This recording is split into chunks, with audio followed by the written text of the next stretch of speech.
This is the Between Mask of the Tiger Part 9.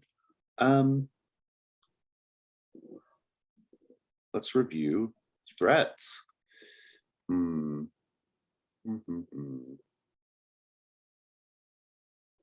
Well, as we learned in the Stinger, the Coven is no longer resolvable. It is now, the Coven is now a servant of Theodora. You can still answer the question, because the answer to the question might have a bearing on the sort of final confrontation with Theodora, but the threat cannot be resolved, and it is inactive for the purposes of new threats being added to the game. So the ritual countdown has stopped for the moment? It has stopped. You don't have to worry about that, but you can still answer the question to figure out the details of it, because that might be important in the final encounter with Theodora. So you kind of give it importance by answering the question, essentially, right? So, and also because you have all those clues, so you might as well, do it. We otherwise have the Waitley camera and Figg's pigs.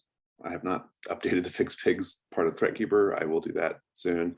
You have 4 clues on a complexity 8 on the Waitley camera, and 1 clue on a complexity, well, it's just 3 complexity 2s for Figg's pigs, because just to find each of the family members. And that's sort of where that stands. You have 9 mastermind clues, so that's moving right along. And in terms of conditions, everyone's doing okay on conditions, it seems like. Not too bad right now. And certainly, Goodfellow and Burnright have conditions they probably don't want to get rid of anytime soon. So, with the move I made, can I remove the Light of Apollo without losing the effect? Oh, yeah, I'll let you have that. Yeah, so it's like more of like you are taking control of it as opposed to being like controlled by it. Yeah, I think that's fine. I think you still have to have the scene do it, but yeah, you can do it. Yeah, that looks pretty good. I do want to say that I would like to get that New Year's Eve party done this session. So I'm gonna like make the day phase a little shorter so that we can have this like bonus scene essentially that is the New Year's Eve party at the end of the night phase. So probably just 1 round of scenes for the day phase. So think carefully about what you want to do for the day phase. But because you only have 2 active threats, you're getting another one. And the brand new threat is called the Spider Silk Seamstress. Among academics, Sir Richard Harlow was a well-regarded, if eccentric, scholar of folklore, known for his vivid storytelling and far-fetched theories. To Hargrave House, he was a trusted friend whose expertise in Fey lore and magic proved invaluable on numerous occasions. The news of his sudden death comes as a shock, even more the manner of his passing. Sir Richard's body was found at his desk, strangely hollowed and preserved, wrapped head to toe in delicate silver thread. What's more, he was set to present a summary of his life's work at the Blue Feather Society, a private salon where curious minds explore the more esoteric subjects not discussed in formal institutions. Sir Richard was convinced that creatures of the Fey realm, or the other crowd, had infiltrated London, and he supposedly had new evidence to support his theory. Ms. Abigail Walker, chair of the Blue Feather Society, reveals to you that Sir Richard had been courting a Hazel Beaumont, a mysterious seamstress whose magnificent fashion designs, and apparently her company, have proved irresistible to a number of London's artistic and academic elite. Each of her other suitors have also vanished, though no bodies have turned up. Who has the highest sensitivity among you? Looks like Ms. Sand, of course. Ms. Sand, Hargrave House is familiar enough with Fey magic to recognize its manifestations in the manner of Sir Richard's death. How do you know that Ms. Beaumont is no human, but a dangerous Fey creature in disguise?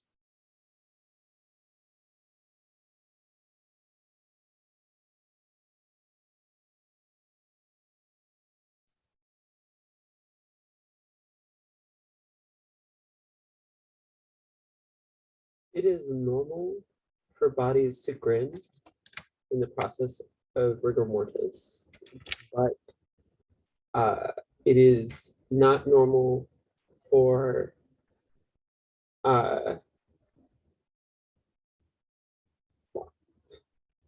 bodies to look entirely that delighted at their death.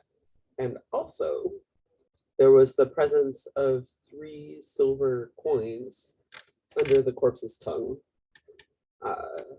which is the cost of passage between different worlds that is not the afterlife. Fantastic, thank you. And so we have 3 questions here and 3 different opportunities. Each of these is, hold on a second. Each of these is an opportunity to resolve the threat.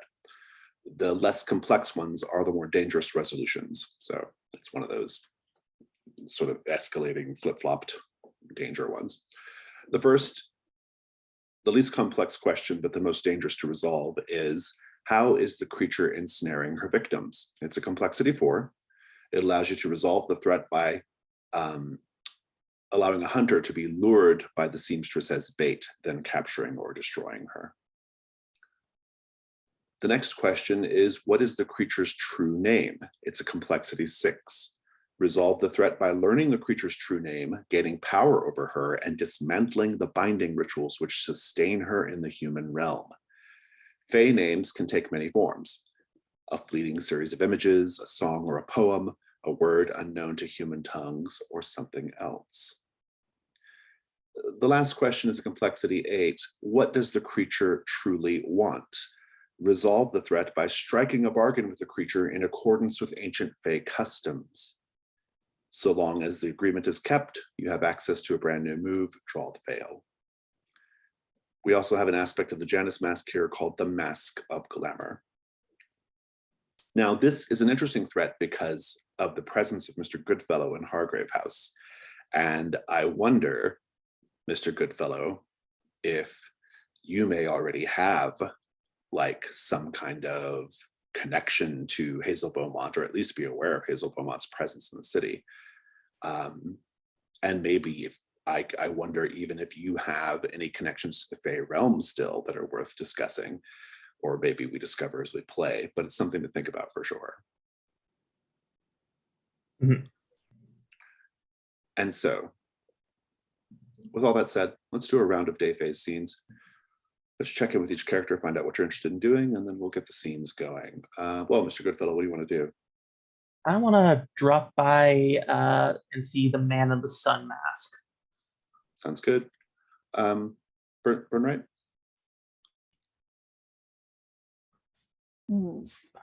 I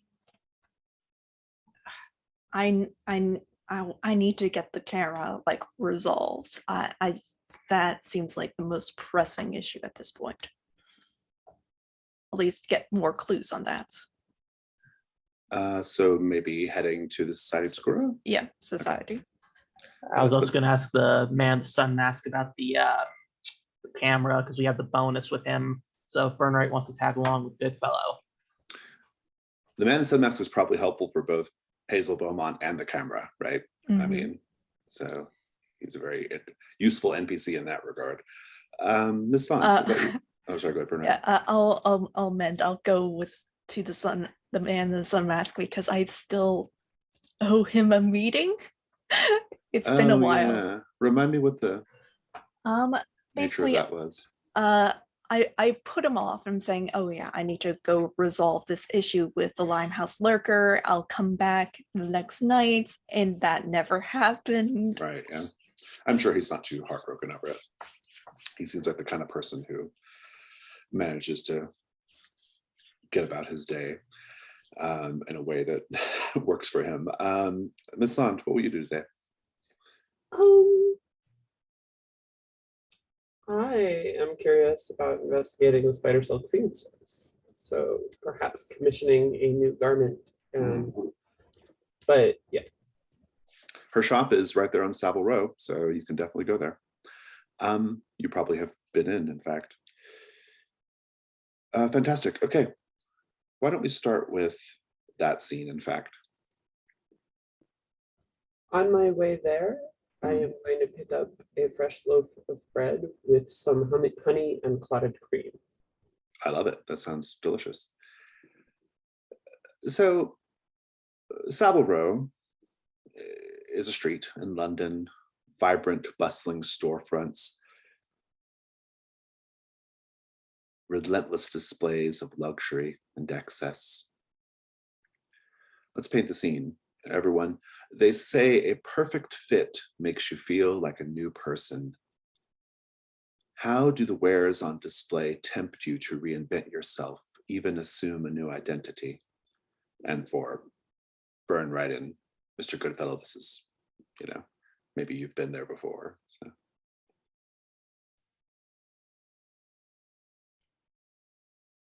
I think the mannequins, rather than being faceless, have masks, like Carnival style.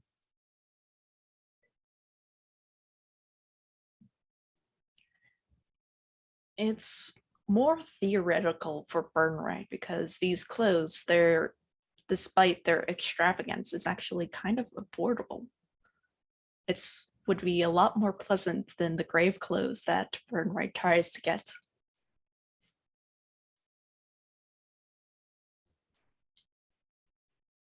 In the shop window, there is a pair of mannequins, and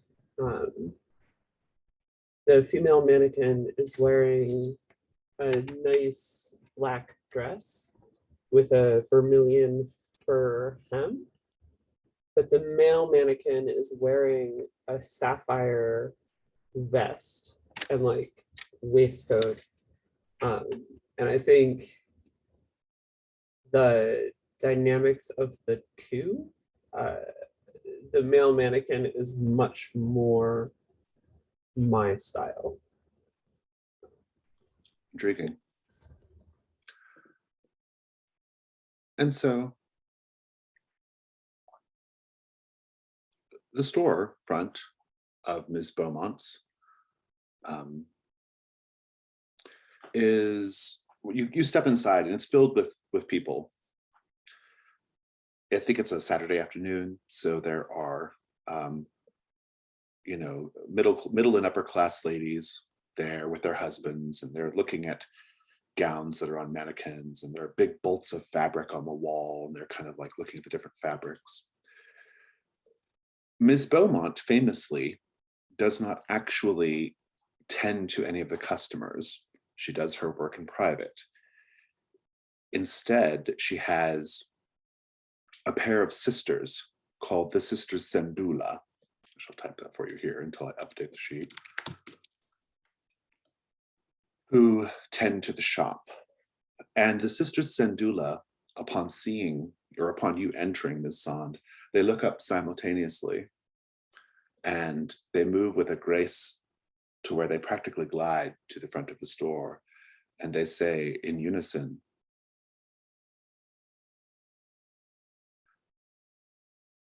"How can we help you make a change today?"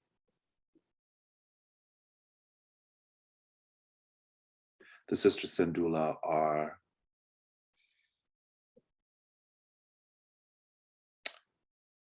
interestingly, they wear veils of black lace and satin gloves, and they look positively funereal compared to the fabrics and dresses around them. What do you say?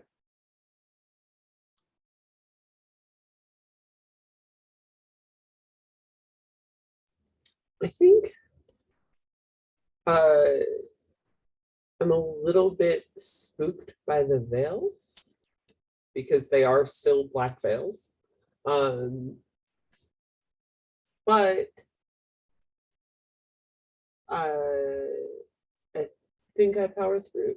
I just say, I want to feel as if I'm ready for battle. Take the condition, the black veils. Mhm. And then sorry, what do you say then again? Oh, just I want to feel like I'm ready for battle. Preferably something that lets me move my arms. And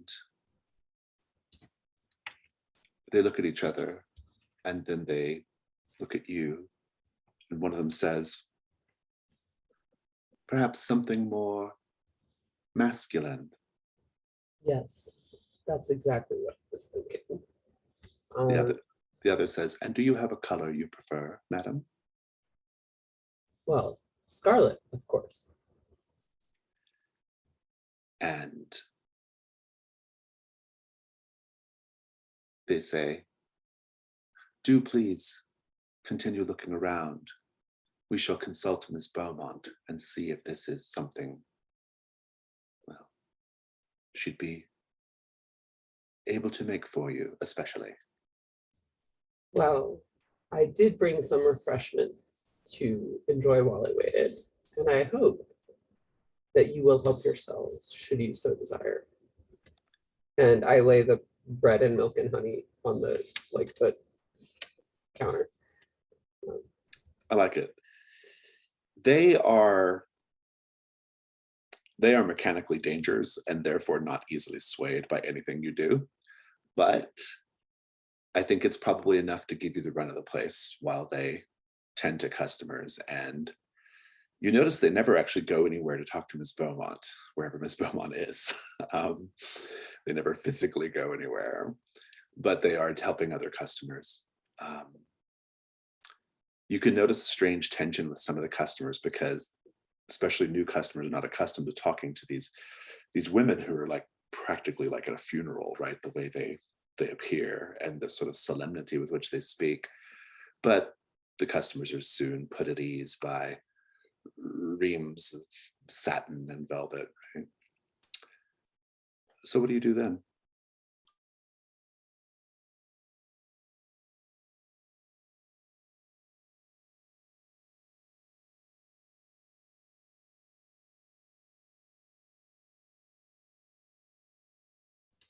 Of course, I still don't have the mossy date mark. But that said, I would, while I wait, like to take the information move with sensitivity if I can. So I think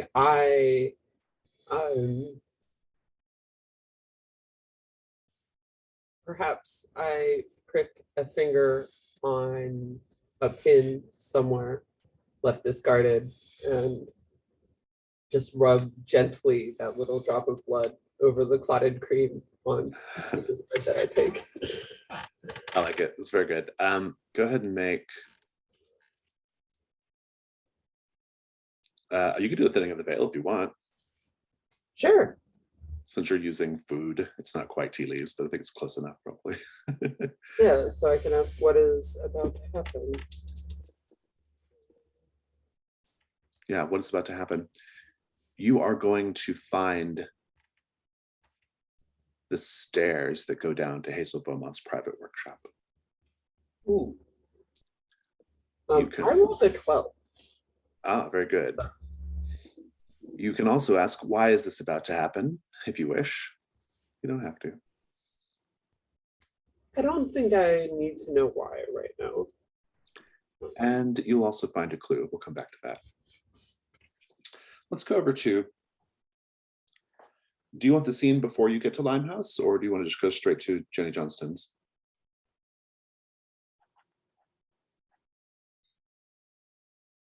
I'm fine either or.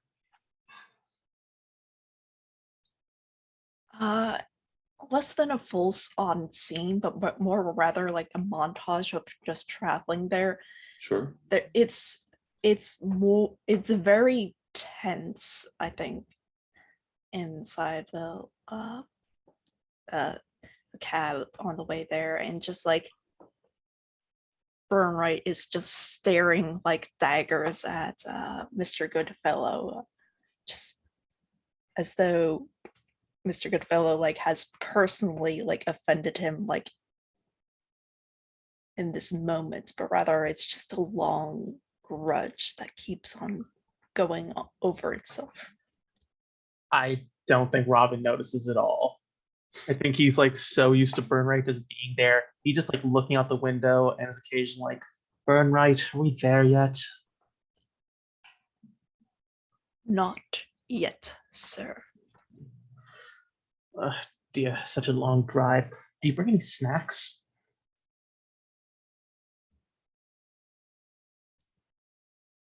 None that you would care for, I would think. Alas. You get to Jenny Johnston's, and it is, as it always is, filled with people smoking opium, laying about on cushions, people of various social classes. The man in the sun mask is not in his normal little cubicle. Jenny Johnston approaches you and says, Hargrave House. Are you here to partake in the puppy? Perhaps at a later time, I and my servant are here to speak with the gentleman with the sun mask. Well, I am somewhat sad to report that he spends less and less time here.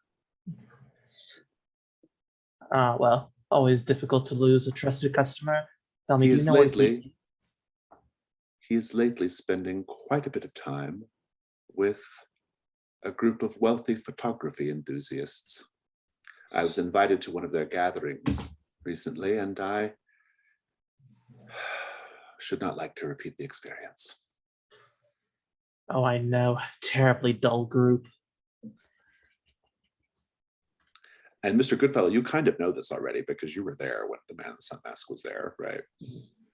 At one point. It seems he's spending a lot of time at the Society Obscura. And Jenny Johnston says, are you sure you wouldn't like to partake? It's on the house. Perhaps some other time. We really do have business with, what is his name anyway? Burnright, what's that gentleman's name? He has not revealed it yet. Horribly rude. At any rate, let us go. Good day, Miss Johnson. Yes, good day.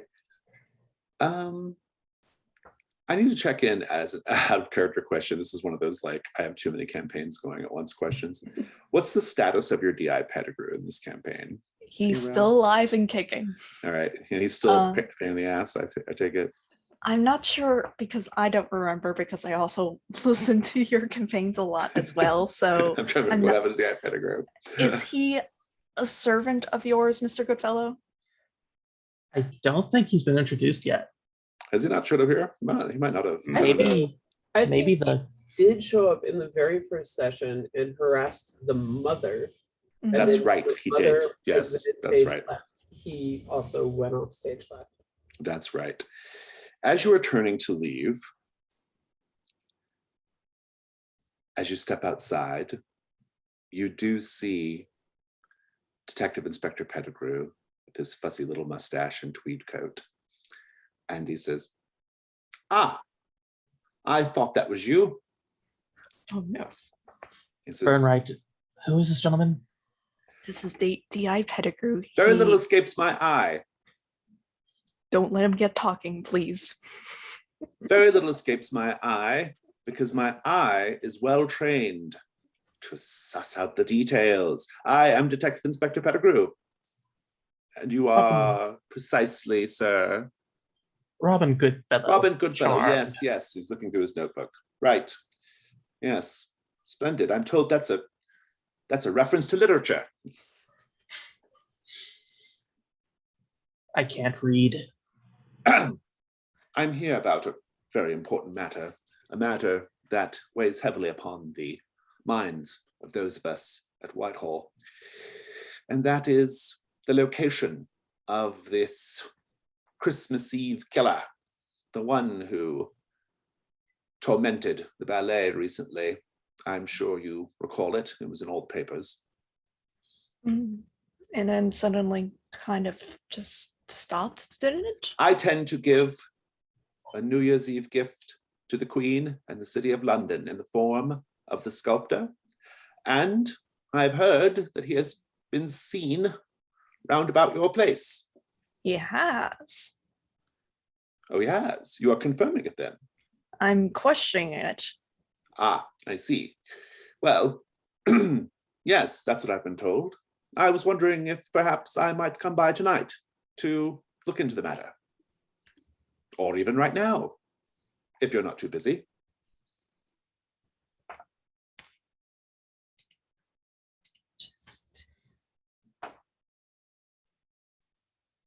Well, I and my servant are currently indisposed, but if you would like to drop by our residence tonight, we were planning on having a little party. And where were you heading just now, Mr. Goodfellow? Oh, out and about. Out and about in East London. Not exactly the sort of place one comes to for wholesome enthusiasms and entertainment, is it? If I do recall, Mr. Pettigrew, you That did is say D.I. Pettigrew. Mr. Pettigrew, that you have said that Hargrave House is a bit of a odd bunch in the past, and you rather not deal with us particularly. And yet I'm called by my calling. So perhaps just a word as we go wherever you're going. I suppose that wouldn't be a problem. Ah, splendid. I shall hail a cab. And he's hailing a cab. Yeah. Fernright, would you like to take care of this problem for me? Yes, I think I can actually take care of 2 birds with 1 stone with this one. Wonderful. We shall come back to it. Miss Sand. First, the clue. A little girl in the shop with her mother says, "Mummy, Mummy, look what I found." And she raises up a glass jar. And you can see that the glass jar is filled with spider husks, bundled herbs, and a patch of what is some sort of skin, perhaps human skin. And the mother says, "Put that down, dear. Just don't go touching things." And the little girl puts it down where she found it. That's your clue.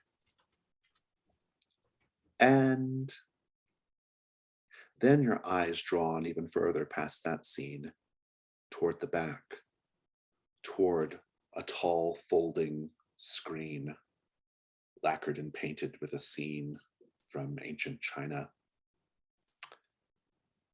And you know that behind that screen is where you'll find Ms. Beaumont.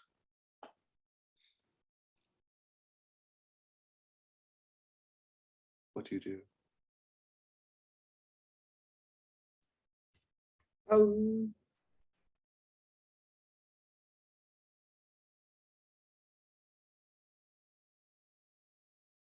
I am going to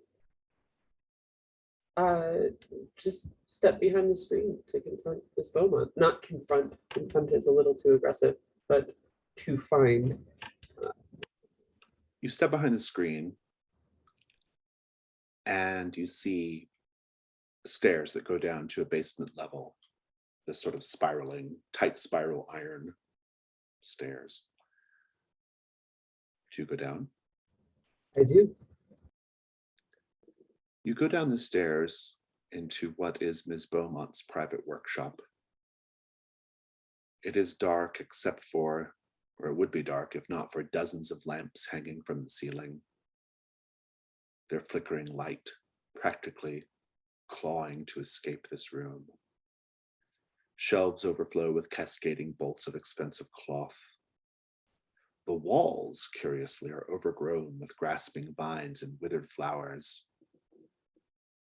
Suits and gowns of exquisite craftsmanship line the room, connected by faint silvery thread, and frozen in uncanny human gestures.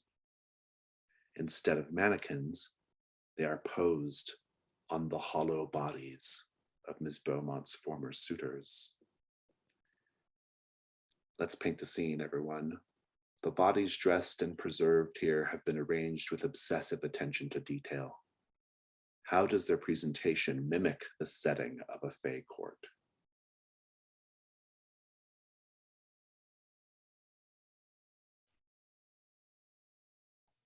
I think they're arranged in a circle.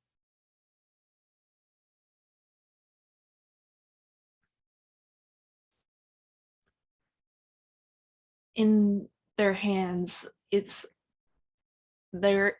If you take a quick look, besides the rigmarole set in to like grasp and hold things in their hands, such as cups and other utensils, there's thread weaved around to just so they can be in the perfect position.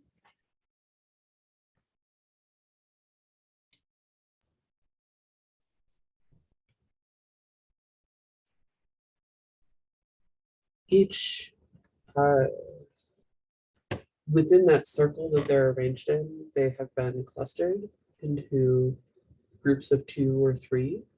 And each group is wearing a matching set of livery with a heraldic symbol that is not recognizable from England's politics. I love it. What do you do once you get down there, Miss Sand?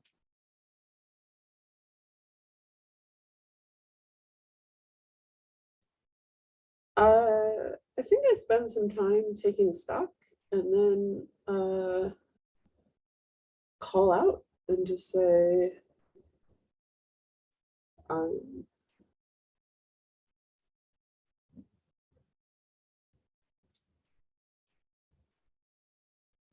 didn't want you to be disappointed.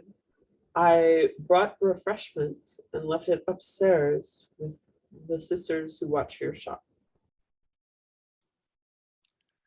The response comes from the shadows up above, between ceiling and the corner of the room. The response is, "How wonderfully civilized of you, Miss Sand. Sir Richard, of course, spoke of you often. And you can hear the voice traveling down in the shadows and then stepping out at floor level. Is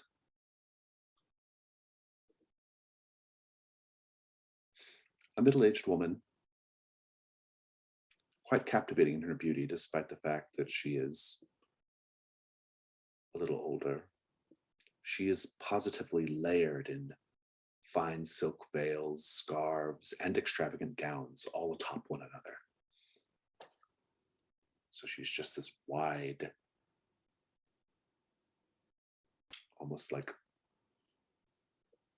moving idea of fashion as she approaches. Her hands and arms, in fact, seem small amidst all the layered cloth. She says, "I overheard your request, and I, of course, would be delighted to make a suit for you. I'm sure the display here is not anything so shocking to you." I always like to see how other predators arrange their prey. But no, not so. Indeed, indeed. Shall I take your measurements? That would be lovely. Let's cut back over to the cab ride. Or is the cab ride even happening? What are you doing, Burnright? Well, yeah, Pettigrew, I've actually have some business elsewhere, and I'm being sort of separated from my employer today. I don't think you would be too much interested to watch a photography session. Oh, or would you? Or would you rather see what sort of other sorts of business and investigations Hargrave House would be to offer? He takes out his little notebook. Would this photography session in any way be connected to a group called the Society Obscura, which is connected to a missing actress and a murdered lover? Murdered lover? Murdered lover, also incidentally seen recently at Hargrave House. My goodness, the connections. Well, to be frank, we are investigating the missing actress, but the murder, that's the first time I'm hearing about that. Yes, yes. Well, Burnright, was it? You see, my powers of perception are very well honed, and I suspect that you and your colleagues or employers or whatever your particular relationship is, you are a bit amateurish, perhaps. And I don't think you realize sort of the scope of what we do. Most of what we do is sort of preliminary work. After all, Scotland Yard's business is to properly solve this sorts of things, is it not? Yes, and we intend to. We have so many things to discuss. So about that course. cab. But the question is, are you going with me or are you going with my employer? Are you going to the Society Obscura, Burnright? I'm not. I have a particular meeting elsewhere with a sort of confirmation with a witness to Penelope Leaving's apparently kidnapping. So. My goodness. And he says, fine, I shall go with you. Mr. Goodfellow is not exactly agreeable company. I assure you, the feeling is mutual, good detective. So Burnright, where do you take D.I. Pettigrew? What's going on here?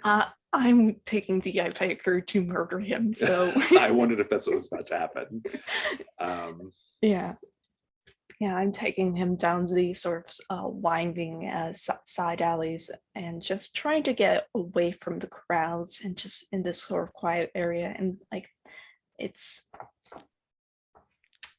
sort of nearby sort of this, the Thames actually, so.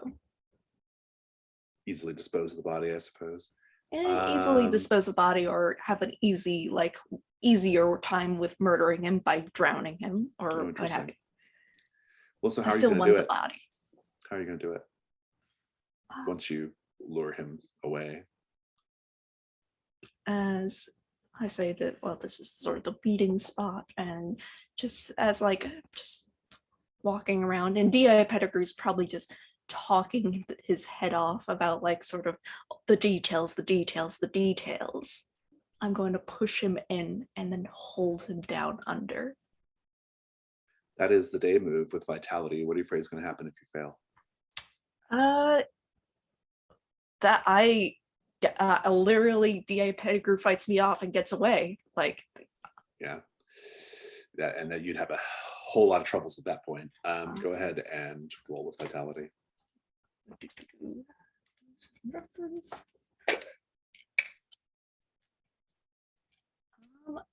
Question for the dance of a nutcracker.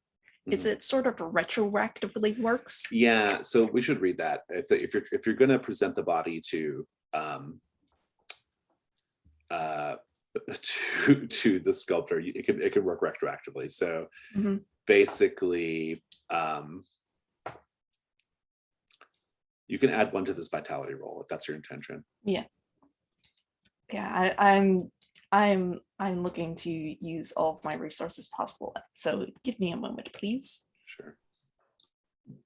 So we have to take the body back to the sculptor, correct? That is correct. Yeah. Mm. It Yeah. might impede your day, but yes. Or at least Burnright's day. Yes. What are you doing in the meantime, Mr. Goodfellow, since you seem to have some time to yourself now? I was going to catch a cab to the Society Obscura. All right, we'll cut over to that in a moment. Yeah, I don't have any personal quarters items that can work in this case. So 2d6 plus vitality plus 1. Mm-hmm. Yeah, so it's just a +1. Go for it. That is an 11. Very good. Go ahead and do you want to bump it to a 12? I'll give you a clue on a mystery. Oh, yeah. I think as like as D.I. Pettigrew's talking and he's getting a bit impatient about like, okay, where's this witness, what have you? Bernard's just saying, D.I. Pettigrew, how long have you been on the force? Well, I am going on about 15 years now. 15 proud years serving my queen. Were you around the time of Roger the Reaver? Oh, no, I was not. But I, of course, have heard the stories. Another connection to Hargrave House. My goodness. That's a question for you, Jason. How long Roger the Reaver was ago? This was probably like 30 years ago. Yeah, it's been a minute. Yeah. I think this is going to be the first time I actually describe Burnright's age. Burnright's about in his early 50s or so. Okay. Yes, I remember Roger very, very well. Did you happen to know him personally? Personally, yes, he did. He did try to kill me. Dreadful. Well, Dreadful. He was. how lucky you were able to escape his grasp. Oh, yes. It's so very interesting. At the time, he was so angry that he got caught. And I was the reason that he did. Do you know? And Do he you want looks to at know? you quizzically.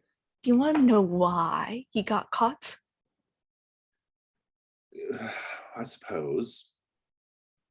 It's because I didn't want to know that I was the one that was killing them.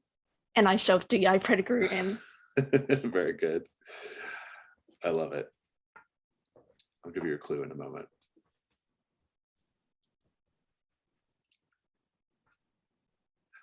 Mr. Goodfellow.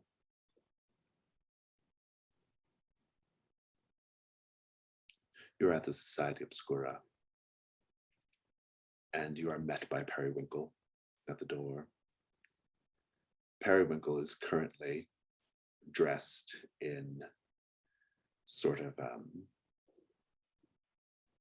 he'd be dressed in right now. I think he's presently dressed in a sort of like kind of like a Jungle Book sort of situation, right?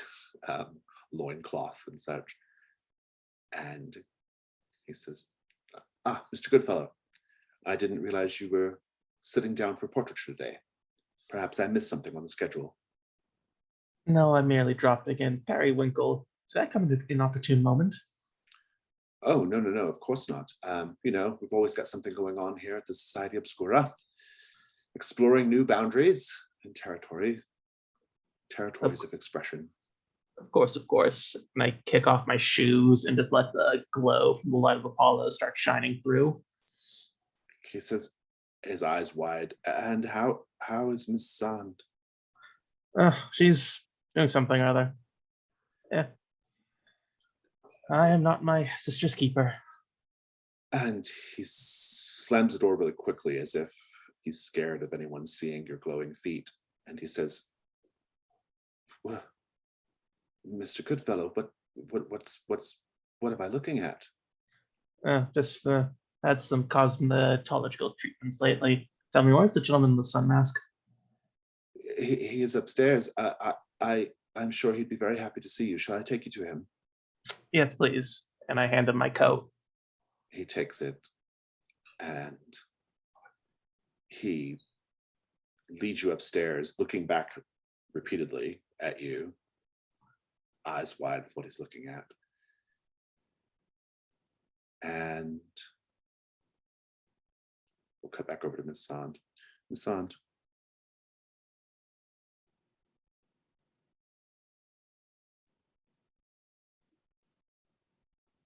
Hazel Beaumont is taking your measurements.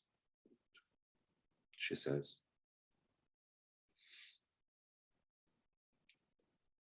of course, I don't have to tell you that we creatures of the night have to do whatever we must in order to survive in this city. You know that probably as well as anyone.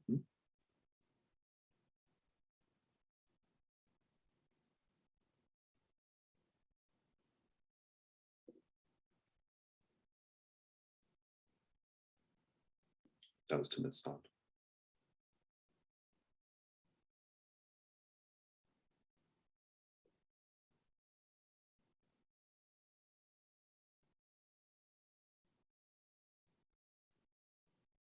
Sorry, Max. That was Ms. Beaumont just asked. You more than anyone know that we creatures of the night have to do whatever we have to do to survive. Yes, I in fact do know that. However, well, it's more a warning, which is to say,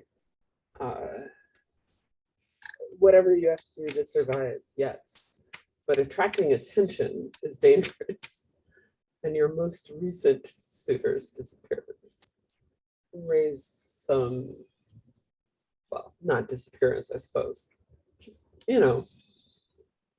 raise some more attention than perhaps is healthy. Of course, I'm very upset about what happened with Sir Richard. I didn't intend for his body to be discovered in the manner in which it was. But if it makes you feel any better, he enjoyed every moment of it.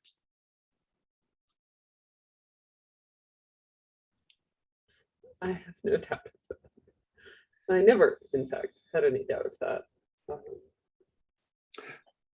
I wonder, I'm going to be having a little gathering soon, an impromptu fashion show with some of my wealthiest and most enthusiastic patrons. I have yet to pick the venue for this little show. Perhaps we could all come to Hargrave House. I think a fashion show at Hargrave House would be amazing. That sounds like an excellent idea. I will talk to our man Burnright about setting something up. Splendid. I think a social engagement would be good to clear the air between us. Absolutely. And to be clear, I bear you no ill will. You do what you do to survive. But yes, a social engagement, just so that we know where each other stand, would be excellent. Very well, then. It shall be done. I shall arrange it. It shall be very soon. And she says, well, I have your measurements now. I will bring this by on the night of the fashion show. Perfect. You can model it for everyone in attendance. I will certainly try. And she says, Miss Sand, before you leave, perhaps you won't mention what you saw down here to your colleagues. Oh, absolutely not. Excellent. Although this particular crop of colleagues would, if nothing, understand. And she recedes into the shadows, and you see the hem of her dress going up into the shadows. And Burnright, your clue. Your clue is for, oh, I think it's actually for Figg's Pigs, because Scotland Yard's been on that one. You're actually working with Scotland Yard on that one.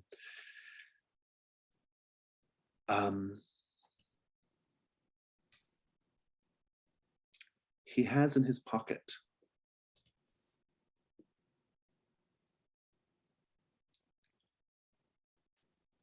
a dog collar and leash, sized for a very thick neck.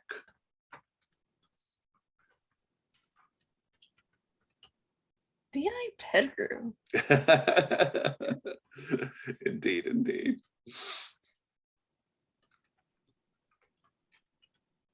Let's pick up with Mr. Goodfellow and the Man in the Sun Mask, and that'll kind of wrap our day phase. The Man in the Sun Mask has his own rooms there. And when you are ushered inside, you will see that Cyrus Abernathy is there with him. Cyrus is wearing his moon mask and his strange silver rope ensemble that covers his body in a very strategic manner. Have we ever seen Cyrus without the mask? I don't think so. Okay. And the Man in the Sun Mask is in his typical long gold silk dressing gown. And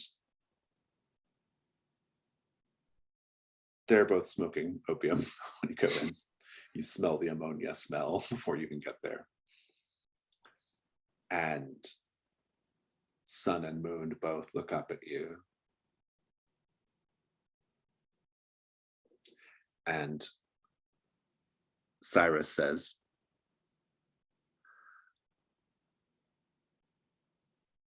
"Is this a hallucination brought on by the poppy, or are we in the presence of a god?" I assure you, no hallucination, and you're in the presence of an angry god. I kind of flop down on a couch and like pick up a pipe. Now the Sun Mask says, "Mr. Goodfellow, what is this all about?" It seems every time I come here, you lot are in some sort of tit for tat, when really our priority should be dealing with the camera. Is it our priority, Mr. Goodfellow? Or is it the priority of Hargrave House? It is my priority, and you'll be richly rewarded if you help me accomplish my goal. After all, who would not want the favor of a god? Is that what you offer me then, the favor of a god, in exchange for what I know about the camera? Yes. And how shall this favor express itself, Mr. Goodfellow? I shall give you the greatest gift of all, a favor that can be redeemed for anything you wish. I'm listening. Well, quite simply, if you have need, anything, and I mean anything, simply come to me and ask, and I shall make it so. They look at each other. Cyrus says, "Well, of course, we don't know the exact process about how the camera works. It comes to us in pieces and dreams, and it has been most saddened to me as of late."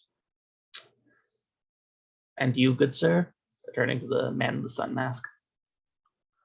I dream of it frequently, and in my dream, I shall tell you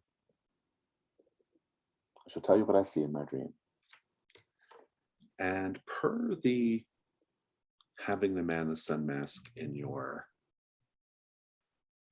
move, go ahead and make the information move with presence, Mr. Goodfellow. Oh, since he's my worshiper, can I give him an item instead? Oh, yeah, and I'll give you 2 clues. Yeah. All right. What do you give him? Let me see what I got.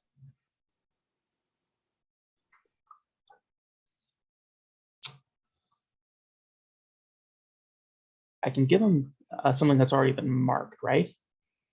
You can, yeah, it just gets removed. Okay. I bring out the Snow Queen's Nutcracker and I present it to him and I tell him, this will make a fine gift for your curiosities. He says, "My lord, this is a worthy gift indeed, being an object of power as it is. You give it to me freely?" Of course. And he takes it. And he says, well, first of all, I need to look at your current clues. Make sure I'm not repeating myself. Blue door, Nine of Swords, missing sixes, dogs facing E. Oh, that's the coven. Whale camera. Warm spices, math equation. Mr. Goodfellow is part of the process. That's important. And the four veils. Okay. He says,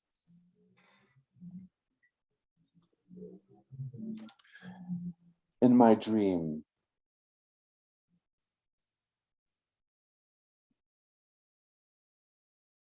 I see 7 celestial realms, an orrery depicting the 7 celestial realms. I do not know what is the importance of the orrery itself or the realms they are meant to depict, or if it is number 7 that is of importance. Dreams can be such moving targets in that way." Is this meant to be helpful to me? "I am merely telling you what I know. Perhaps you will find this more helpful." And he retrieves from his personal effects, which are set nearby,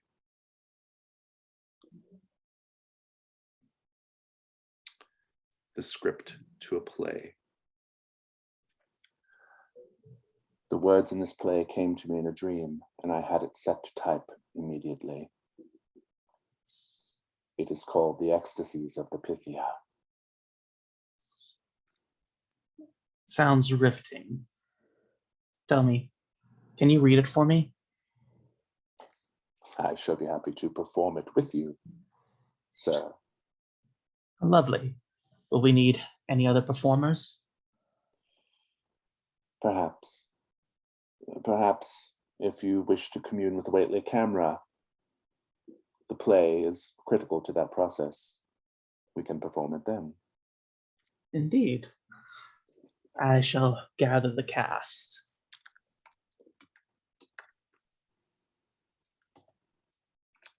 Just updating the clues. Yeah.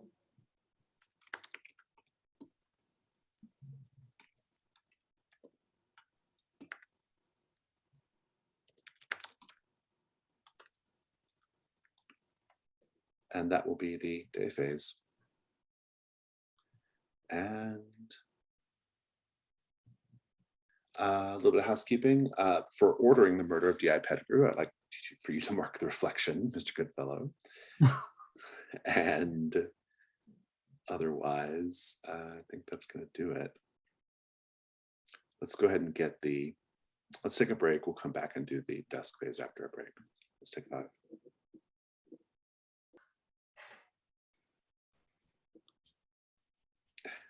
It's the dusk phase. Bernard, do you wish to do Ghost of Hargrave House? And then you also have to do day work. Mm-hmm. Hard. You would think I would know it by now, but I have to look it up every time.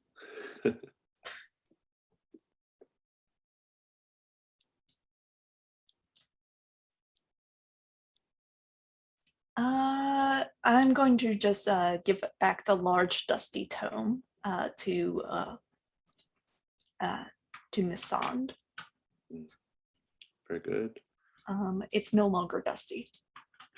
And it's unmarked as well. Fantastic. What about day work?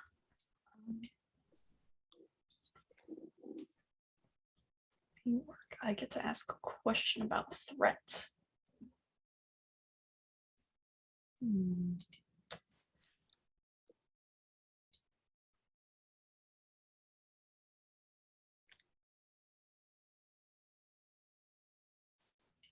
Okay, this is going to be a little bit of a push, but it does relate to the Waitley camera. Is the man in the sun mask from our world, or is he from somewhere else? Per the move, I have to answer truthfully and completely, or in the form of a clue, my choice. I shall answer truthfully and completely. The man in the sun mask is the god Apollo.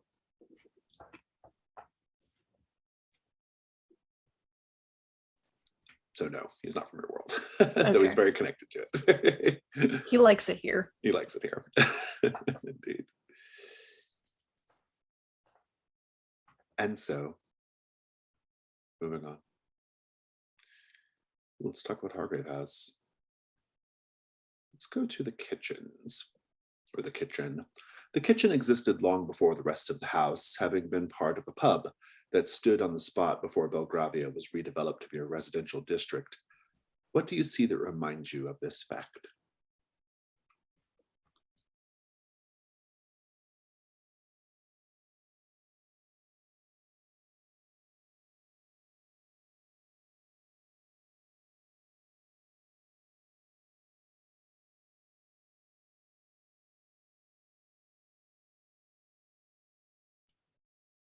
There's the original flooring is still there. It's all these cobblestones and still like has a little bit of like padded down dirt. It drives Burn right nuts cleaning this room.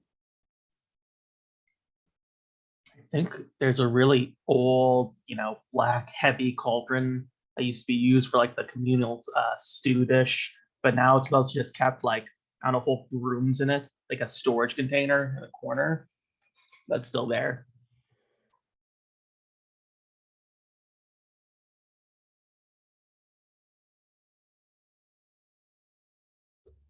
I think wooden barrels have been repurposed for most of the furniture here. So like there's a butcher block that is made of these kind of like barrel staves, but also supported by barrels. It's just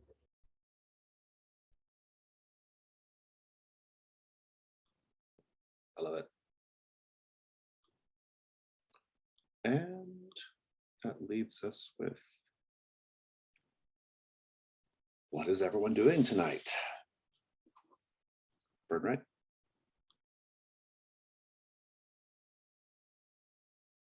Also, do you all want to attempt to answer a question? We could probably do the first Figg's Pig one and take them in for the sculptor. Oh, that's true. You do have like 3 pigs questions. Basically, what kind of animal is Patrick, or what kind of victim does Ober the Blade like, or what did La Hortensia lose that she's trying to get back? Your clues probably point to Patrick, but I'll let you all just make that decision. Yeah. It just depends on which Fig we want to go after, because with the clues that we have, it may seem like we can easily go with Patrick. I can think of reasons where they can go to other people as well. Mm-hmm.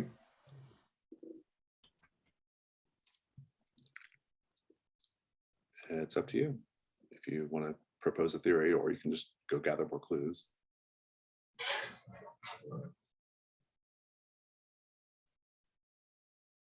Maybe wait for a couple more clues.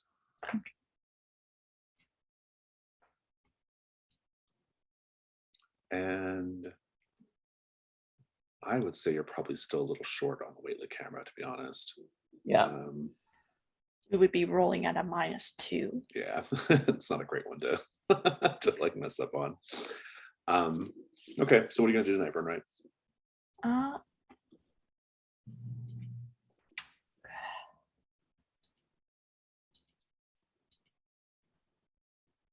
Did we go into the Figg's place yet? No, you have not.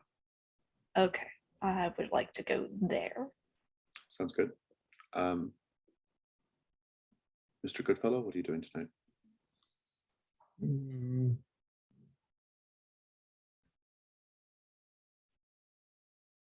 I want to ask Miss Sand for her aid in figuring out the Whately camera ritual.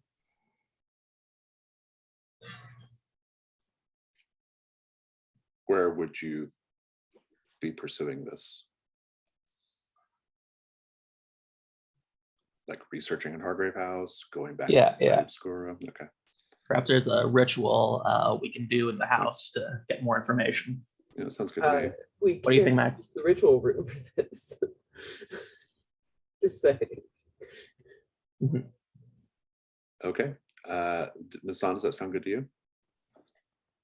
Absolutely. Okay. Then I think we have that base We would sorted. use the ritual room for this. The ritual room, did it come back yet? It's available always. I mean, The door was. The door was removed. However, like I think it has since been repaired. Kind of. Okay.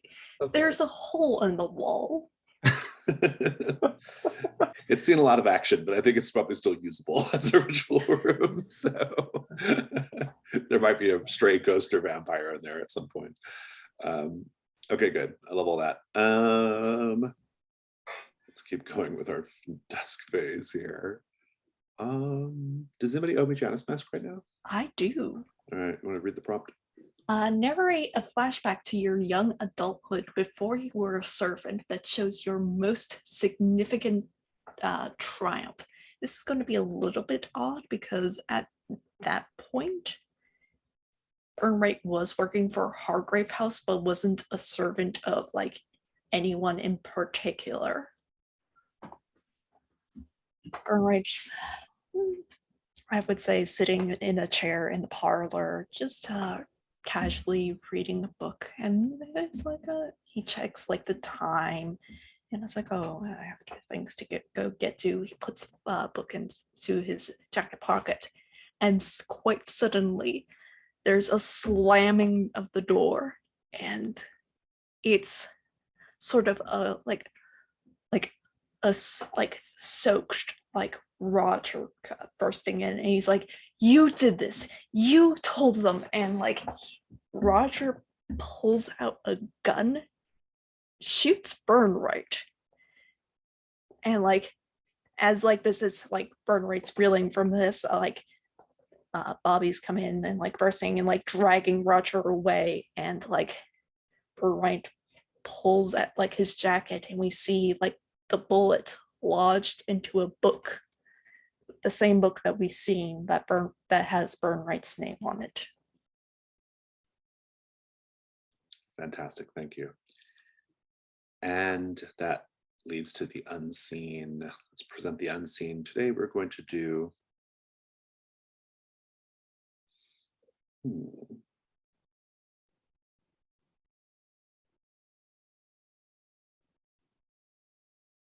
let's do the dinner party.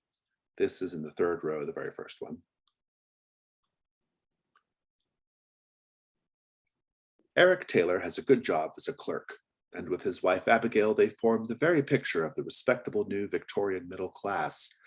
Behind the lace curtains of their terrace home, they are throwing a small dinner party for equally respectable friends, the Davenports. The Taylor's daughter, Maud, plays piano passively in the parlor before dinner is served. Everyone does prompt 1. Prompt 2 will be Sasha. Prompt 3 will be Max. Prompt 4 will be Chaotic. We'll take another break real quick so you can look at your prompts, and we'll come back to the night phase. See you in 5.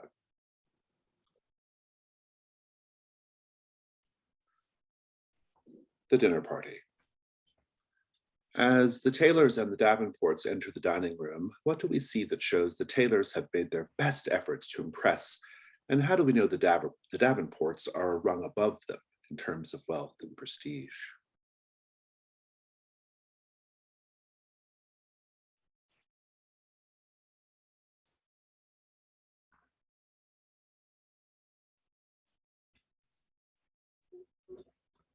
I think the tailor is dressed up to their very finest best, now very well done up, and the Davenports did as well.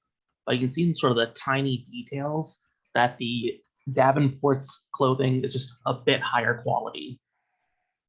Maybe it has the special silk dresses and clothing of the spider silk seamstress.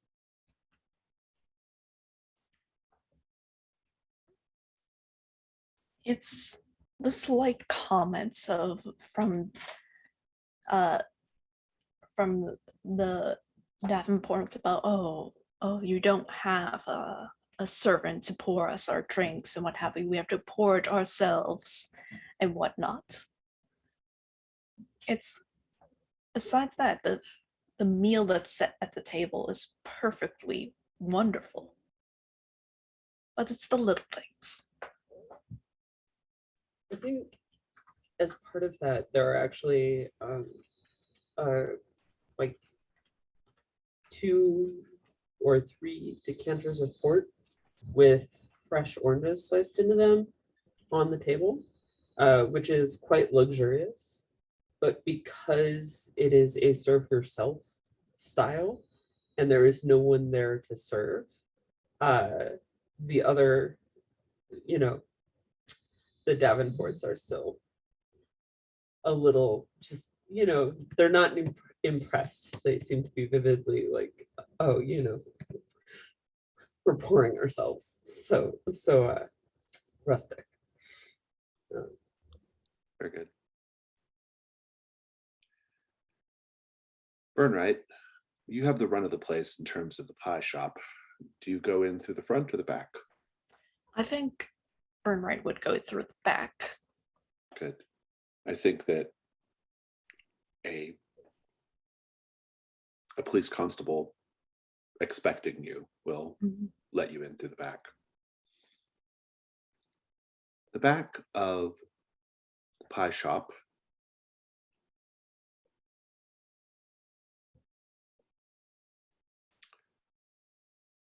is the kitchen. There are bundles of herbs and garlic hanging from the ceiling.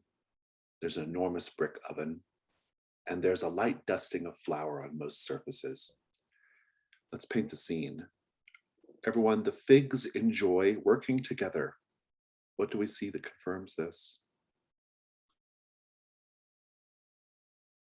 It's a very tight space. Like, there's not a lot of movement to be able to have. Like, you are elbows to elbows with another person. But however, it doesn't seem like there's been like any sort of like on the tile floor, any sort of shattering, like in case something got dropped on there. It seems as though they worked in perfect unison.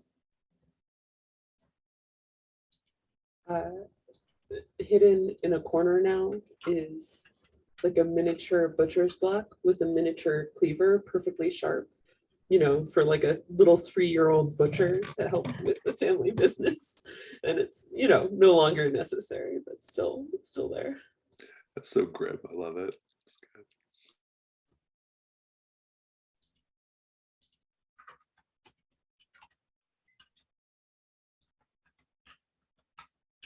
I think that on one of the walls, they've arranged bones of a pig, several of them, almost like a little train, the big one, and some smaller ones, like a family crossing a road, Very good, very good. Baby's first cannibalistic murder. That's what we've got here. I love it. All right. So I want to just find out what you're interested in doing at Burnright. So you have the kitchen area in the back. There's also the front counter area, which is where, when it was open, they would do their business and customers would come in. There's stairs that go up to the apartment that the Figgs live in, and there's stairs that go down into a basement area. What do you do? Well, firstly, I want to see if I can find where the Figs would actually carve up their victims. And frankly, that would probably be in the basement, out of sight, out of mind sort of deal. I think that's probably a fair assumption. So you can head down there. let's cut back over to Hargrave House. I think I just want the scene between Mr. Goodfellow and Ms. Sand about like how you're going to be spending the evening. So let's just play that out. I think I come across Miss San, and I think I again flop on the couch. I'm just like, Lena, how goes the witch hunt?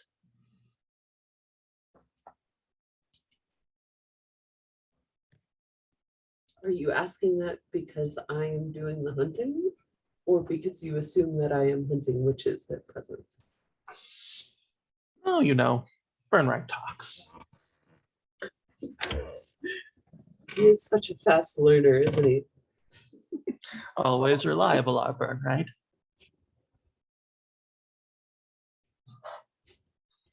So you wanted a ritual, right? Well, I think we can help each other meet our own interests. I see, because my interests have definitely involved the Whately camera extensively. Perhaps not the camera itself, but what the camera can do. The ability to traverse worlds, to traverse the veil. Surely it is of interest to you? I suppose. That said, if you would like me to prepare a ritual, can I give you my list of ingredients? Burnright isn't here to do the shopping. Fine. I think for this setup, you should bring a veil from your own closet. I know you have several. Do not try. And perhaps just this little saucer full of blood, if you would. My own or someone else's? Use your imagination. Very well. I shall be back in 2 shakes. Excellent. And I, for my part, I will actually do some work, by which I mean I will go down to the ritual room and, clear some frogs away so that there is a place for Robin to sit. Very good, very good. Let's cut back over to our dinner party. Sasha, Mrs. Taylor and Mrs. Davenport hate one another. How do they subtly lash out over the course of dinner without drawing attention or causing a scene? I think they compare their children like, oh, little Sally's become such a wonderful pianist. And then the other one's like, oh, well, it's always good to improve. Just a lot of barb jabs, but focusing on comparing their children. I love it.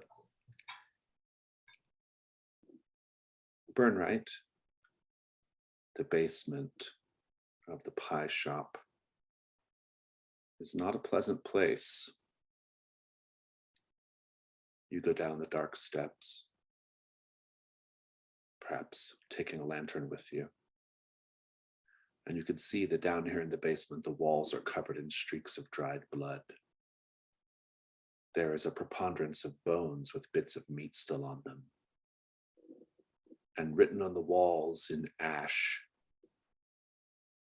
are the words in giant letters, "All praise the great He Sao."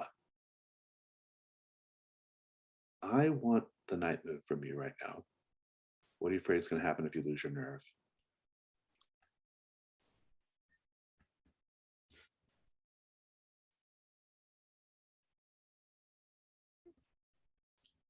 I'm afraid that I will be caught unawares by one of the figs. It is worse than that. You will be given over to the great He Sao. And so roll with composure, please. And at disadvantage. Oh man. Can you tell me why I'm rolling at disadvantage? Because of the unnerved condition. Okay. I think because I'm in a very, very spooky place with with dangerous killers about.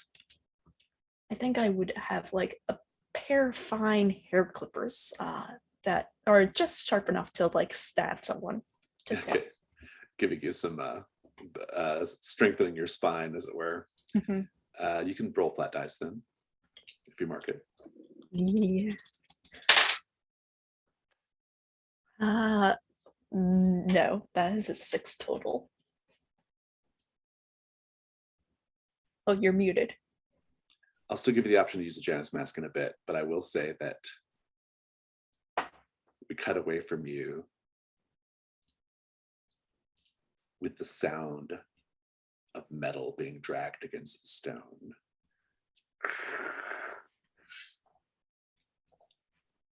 And footsteps approaching.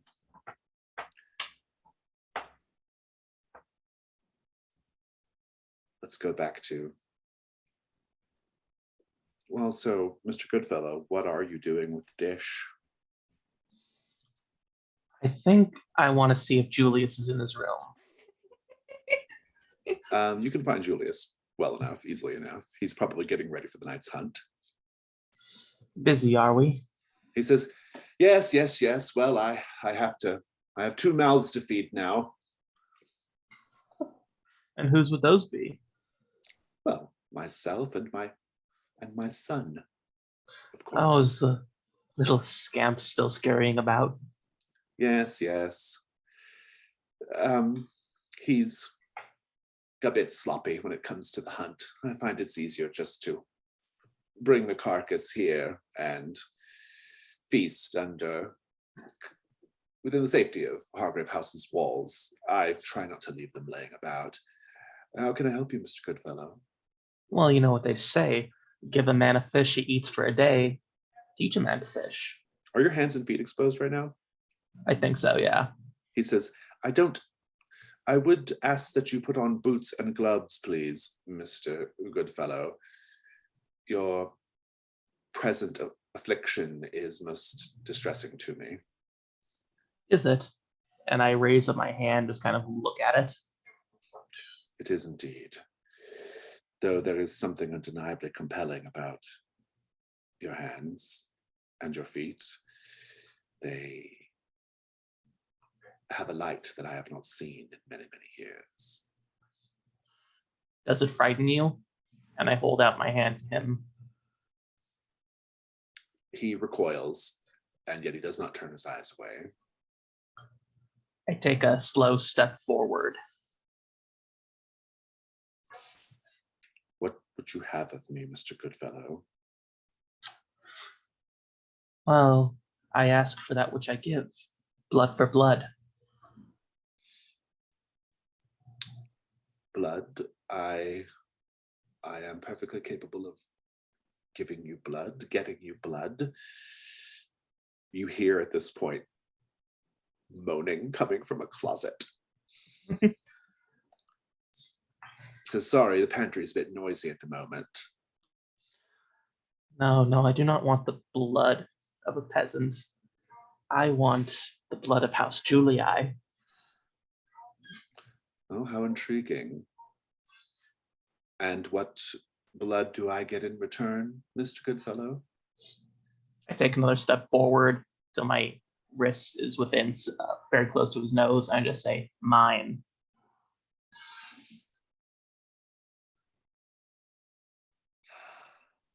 Very well. And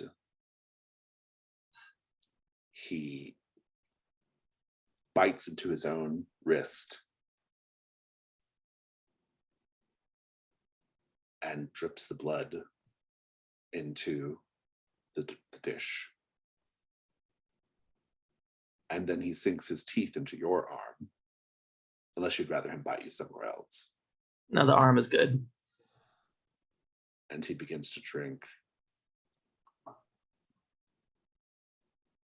As your blood flows into him and his blood flows into the dish, how is his blood changed by your blood? I think it has a subtle glow to it. It looks more like nectar than blood. Once this is done and the blood is delivered to you, Ms. Sand, What are the first steps of the ritual? So,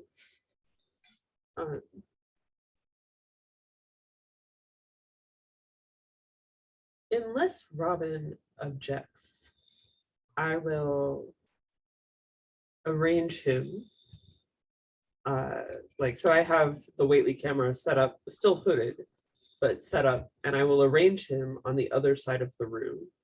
I will have his feet and hands uncovered and spread, so his hands are pinned against the wall and his feet are spread so that he is well lit by the light of his own feet and hands. And I will stretch the veil across the center of the room between Robin and the camera and make the smallest hole in the center of the veil so that the whole room is itself a form of pinhole camera. And I think I am going to taste the blood in the dish and just visibly roll my eyes because I can infer what happens. I know this isn't Robin's blood. And yeah, so the message of Robin would literally rather Julius have his blood than I do is clear. But so I will take the dish and go stand behind the camera and use the blood almost as a flash. So I will be in position to do so. I love it. We'll cut there. Let's go back to the dinner party. Max, Maud and the Davenport's son, Alexander, both chafe under the expectations of their parents. As the meal draws to a close, how do we see this expressed in their conversation or petty acts of rebellion?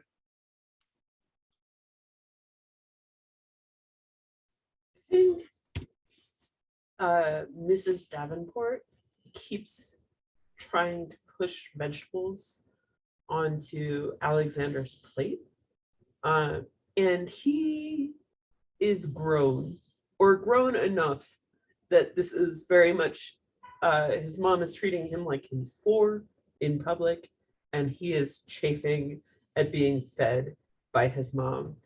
And mostly he is responding to this still very childishly by slipping the vegetables off his plate and under the table.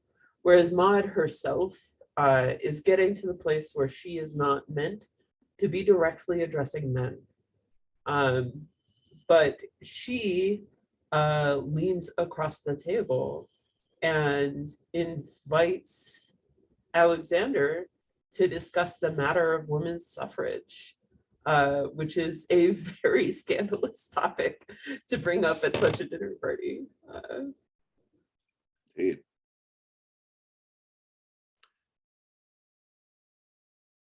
Burnright, there is a gleam of metal in the lantern light.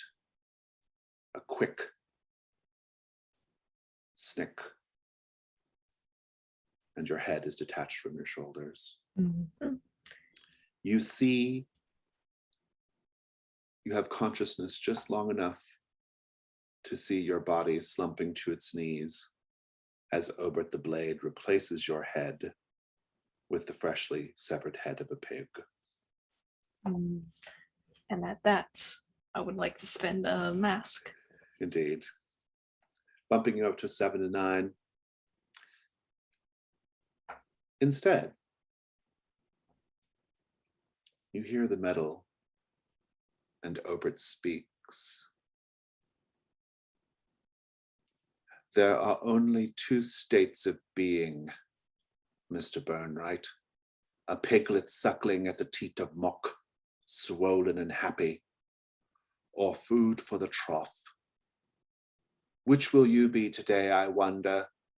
Will you join me at the breast of the great he-sow, or shall we grind up your blood and bones for the slop?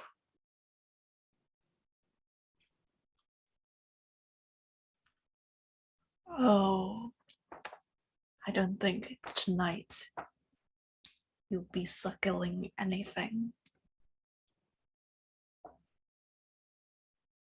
and he raises the blade. Mhm. What do you do?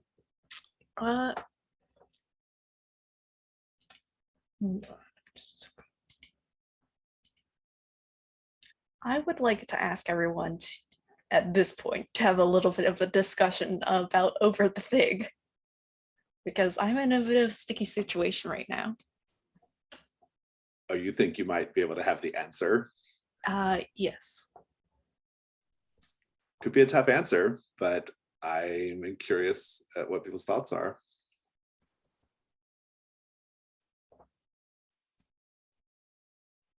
The question is, what type of victim does Ober prefer?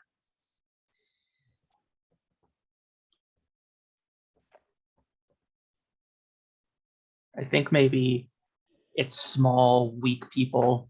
I think he enjoys, using the dog and leash to humiliate them Mhm. before torturing them and cutting off their hands.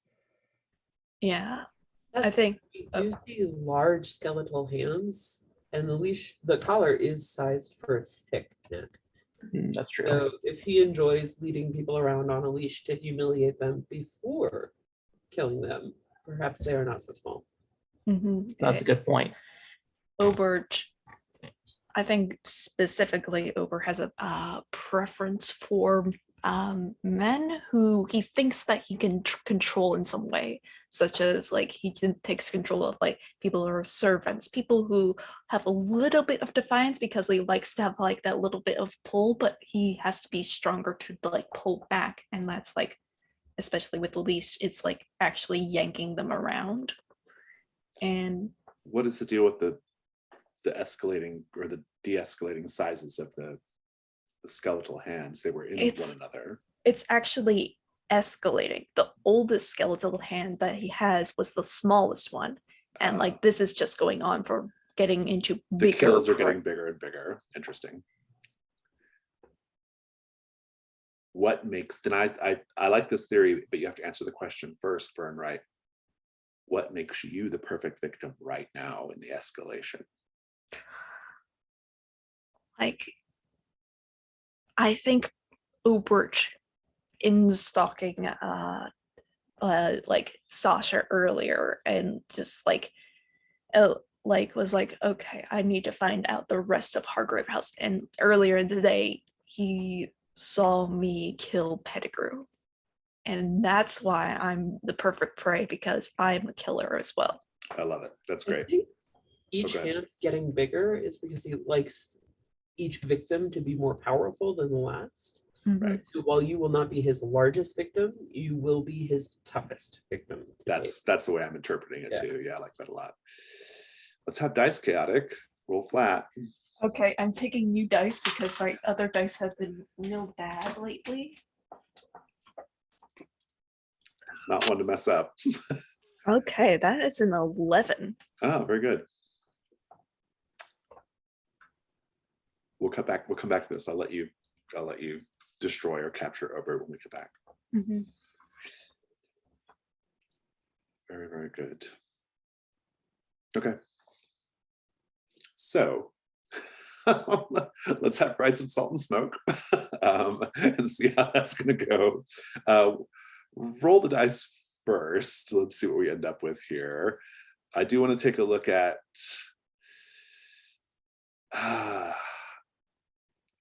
I think you're using the veil in such a way that it countermands the condition, so I'm not going to put that on you. And because you're in the ritual room, your sensitivity is bumped up by 1. So you're making the roll at +4, which is quite a lot. So what'd you get? I rolled a 9 with the +4. Oh, so it's okay. 5 + 4. Got it. Well, good thing it was +4. You get to choose a effect, but you also have to choose a complication.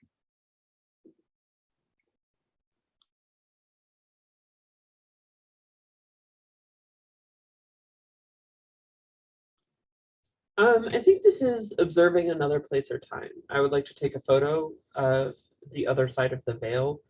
In this case, I guess both literally and figuratively. That said, I do think a problematic side effect would be fun. Something unexpected happening perhaps happening.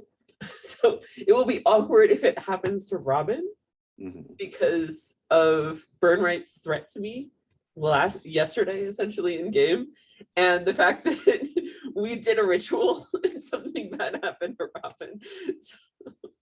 So, I have some thoughts.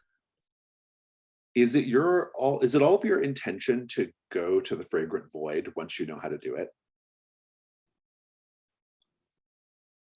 yes, at least it is mine. Definitely. I think it would be fun to have Robin already there when you go. I'll still give you the New Year's Eve party, but I think that Robin will essentially be in the Fragrant Void when you go there. And the Fragrant Void session is a whole session of play. So that's a thing as well. But in any case, I'm going to give you 2 clues on this mystery, on this threat. One from Robin's perspective and one from the photo that you took. But I am curious, Mr. Goodfellow, please describe how the taking of the photo gives you and you alone access to the Fragrant Void. I think as the flash goes off, I'm blinded for a second. And as my vision clears, I'm standing somewhere else, a place I haven't been in a very, very long time. And I can feel the sun warm on me. The air tastes cleaner, purer. And before I can really do anything, I'm back in the ritual chamber.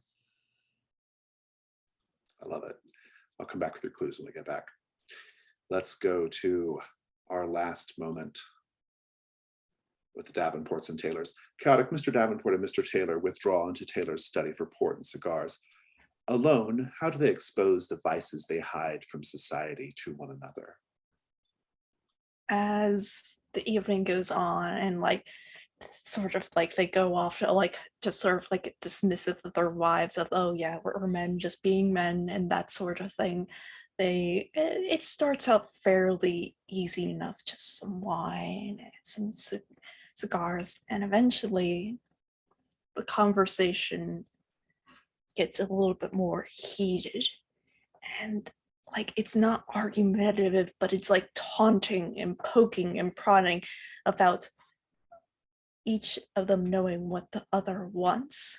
And eventually the wine on the table, on the sort of table between them, gets spilled over. And I think Taylor stands up and grasps Davenport's throat and starts to choke him out. And Davenport smiles. Very good, very good. A lot of kink this session. Good. Well, Burnright, finish off Over the Blade however you wish. Burnright, as this blade comes down, it's a very heavy, ridiculously sized blade that Ober wields. Yeah, it's like JRPG knife. It's really big. And Burnright is fairly nimble for his age, but he still has the clippers in his hand and goes at Obert's face and starts stabbing wildly at any inch of skin that he can see. And eventually Obert collapses, but Burnright's still stabbing. Obert falls and you can see him better now in the light. He's wearing a long bloody apron. And even as he dies, he's wearing a thin, oily smile on his face. And so passes Over the Blade. Let me give you your clues from your night phase here for the Waitley camera. The first is for This is what you see in the photograph, Ms. Sand. In the photograph, speaking of doors, in the photograph, where Mr. Goodfellow should be in the photograph, instead, on the wall is a door. The door is in color, unlike everything else in the photograph. Also, this is beyond the technology of the day. The color of the door is gold. But that is your clue, the gold door.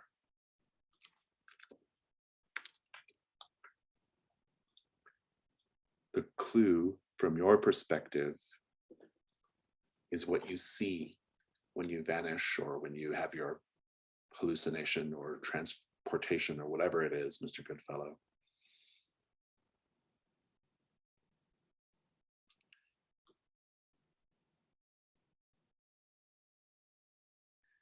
It is an albino peacock in a crystal cage. Almost as if it's being presented to you as a gift. But before you can take it, you return back to the ritual room. And that is your clue.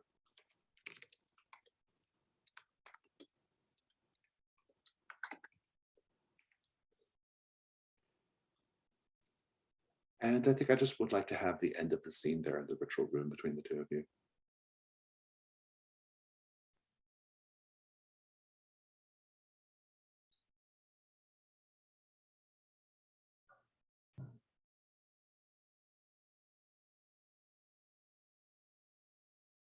Well, Miss Sand, I must thank you for your assistance.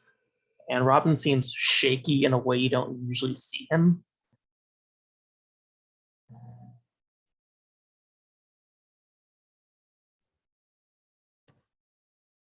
I think the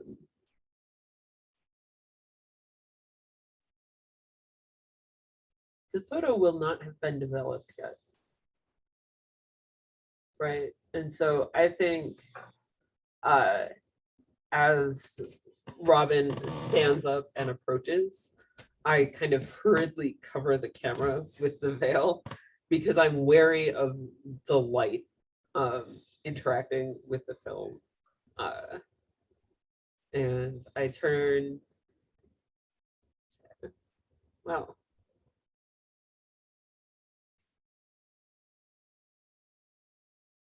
This assistance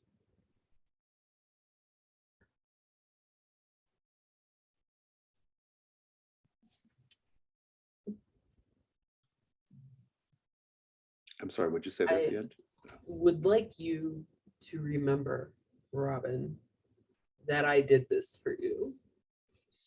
Because soon enough, it will come time where we all have to remember where we stand with respect to one another. Elena, I have no doubt that you will not allow me to forget it.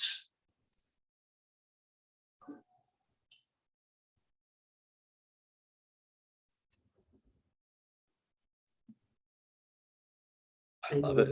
You previously have discarded other muses who have captured your image. I will not be so easily discarded. And I can do things with your image that even you may find shocking. Miss Sand, I hate to disappoint you. However, and I stand like very close to her at this point, you don't scare me. I love it. When we're going to take a little break, and when we get back, we're going to do our New Year's Eve party. All of the denizens of Hargrave House will be there, plus the three of you. And you each get to invite one named side character, or danger, or threat, to the party as well. Before we go on break, I'd like to know who you'd like to invite to the party.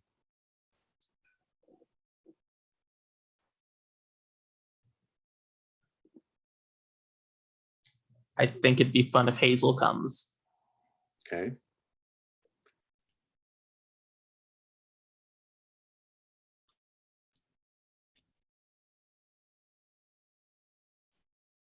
I would like to invite Periwinkle.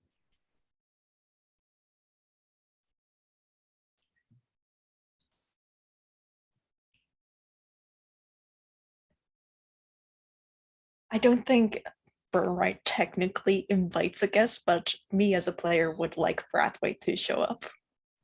Very good. And since you did not have a chance to have gift exchange because Christmas was so interrupted, you each also get to make a gift of something from your personal quarters to another hunter. It goes into their personal quarters unmarked, if you wish. So think about if you wish to make a gift to another hunter. And we'll take 5 minutes and come back and do the New Year's Eve party.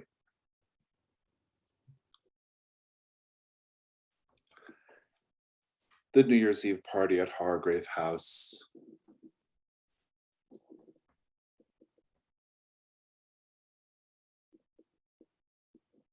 The three of you are there.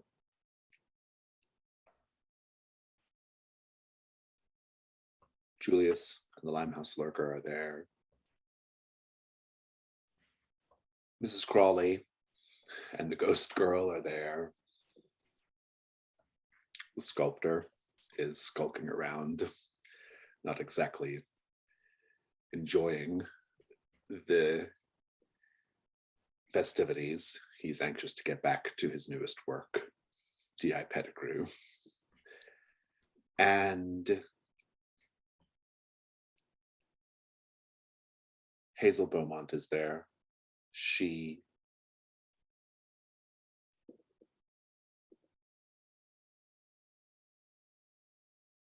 has actually brought a selection of gowns for the women to enjoy.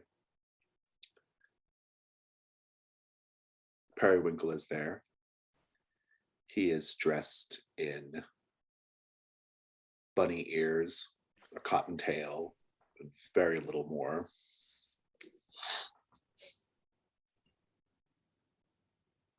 Theodora arrives, and she's not her normal gregarious self.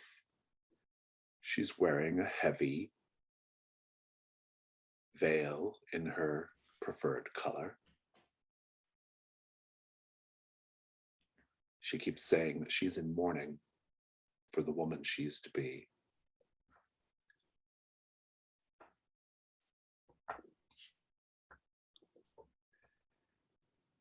Let's paint the scene here, everyone. What here in this party is imperfect, but entirely good?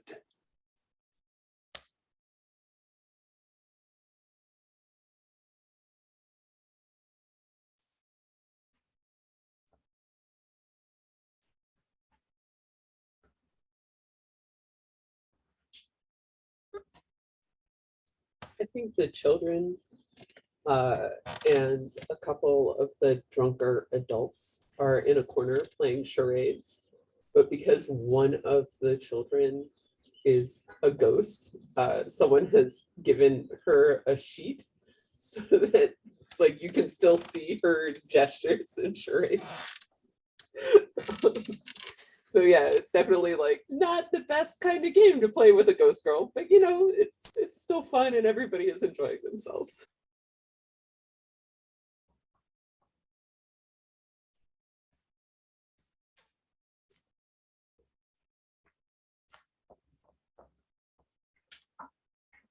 Burnright is in his tiger striped coat. It's garish, but frankly, he actually has a night off for once, so that's perfectly good.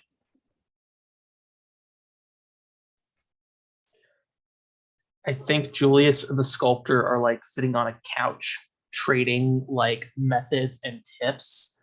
And for the first time, the sculptor seems like animated and happy at meeting someone who shares his hobby. And they're talking about absolutely horrible stuff, but they're kind of into it.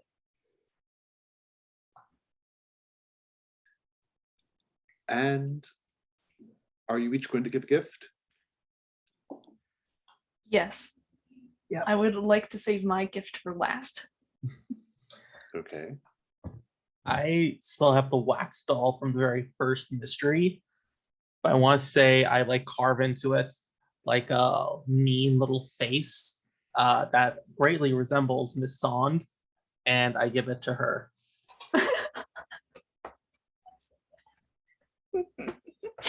Very good. Add the wax doll to your personal quarters with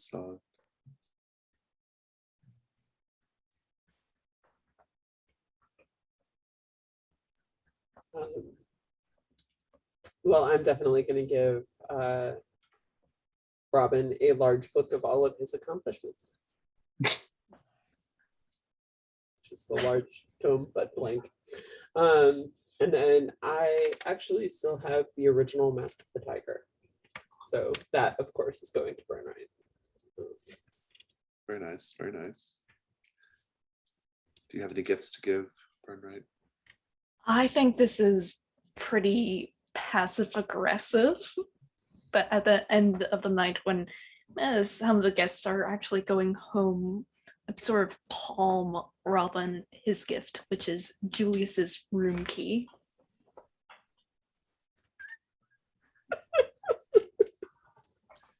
Very good. Very good.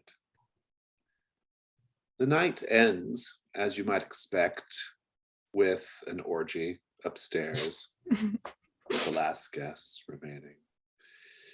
Ringing in the new year, Periwinkle is being passed around essentially to the various guests who have stayed. At one point, Julius is getting a little carried away with Periwinkle and is probably going to eat him. Mr. Goodfellow, what do you do to draw Julius away from Periwinkle? I think I go up and I show him my hand with the glow, and I wave it at him dangerously. Julius withdraws, and the night continues. Ms. Sond, are you participating in the orgy? After a fashion, which is to say, I think I am here so that Miss Crowley can express herself properly. Oh, interesting. Like that. Who do you principally enjoy at the orgy?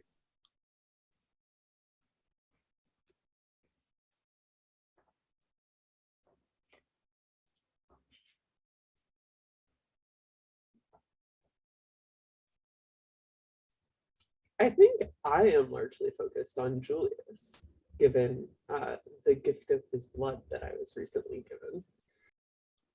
Very good. Burnright, what are you doing during the orgy? Anything? I think like as like Julius gets pulled off of Periwinkle and like Nissan is distracting Julius, I will take Periwinkle and have it die hard, and I like I'm trying to patch up Periwinkle up. Seems as though you are also very enwrapped with Hargrave House as well. Why not stay a little bit longer? And he smiles. He smiles and says, "No, I'm needed for something very important. The Abernathys need me for something very important. But I thank you for the invitation." And we will wrap the little party there and go to the dawn.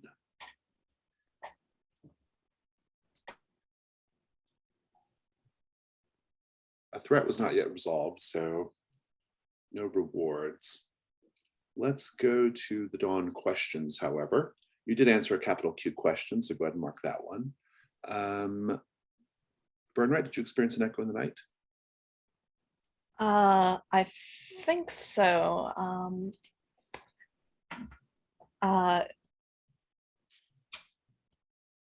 Like especially with the last one of like with the Mr. Davenport getting choked out on the Right, floor yeah. with me stabbing into Ober at the end with the smile and all. Indeed, indeed. Did you demonstrate obsequious behavior towards your employer in front of others? I think so. I did take out DI Pettigrew. Oh, yeah, I'll take that. Yeah. Did you have a scene showing your secret private life in London? This may be pushing it a little bit, but like me sort of monologuing at Oh, DI about Roger. Yeah, I'll yeah. take that. Yeah, I like it. I think it's good. I think it revealed a lot, if nothing else, right? Fabulous. Robin, did you experience an echo in the night? I feel like you did in the very beginning, right? Yeah, I think there was so much like with the jealousy and just the sniping and the dissatisfaction. I thought those seemed pretty prevalent in the night phase. Well, I thought you also were with the wasn't there like something with the in the beginning you described something that I don't know what it was now, but I can't remember now. What was the first answer? Oh, there's something about like, oh, the clothing of the Oh, right. Yeah. Okay, good. Did you secretly show a vulnerable side to someone? I did describe myself as kind of weak when I was confronting Helene at the end of the night phase. Oh, yeah, I'll take that. Did you express a clear preference for the beautiful over the mundane? I don't think so this session. Ms. Sand, did you perform a ritual? Yes. Did you experience an echo in the night, actually? I don't know if it, well, yeah, so when I was describing the mother feeding her son, I was thinking of Julius feeding the Oh, lions. yeah, that's nice. Yeah, that's good. Did you have a face-to-face encounter with a dark entity? Yes, a couple, but notably with the spider silk seamstress. Indeed. At the very beginning. Fabulous. Okay, everyone mark your XPs. Let's keep going. Change your dawn questions if you wish. I don't, Memories of the Servant, do you want to do that, Bernard?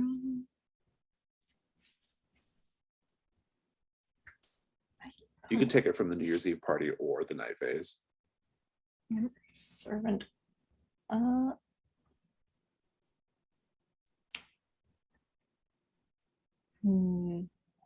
back to me on that one. I have to Sure. think on that. And does anyone owe any Janus mask?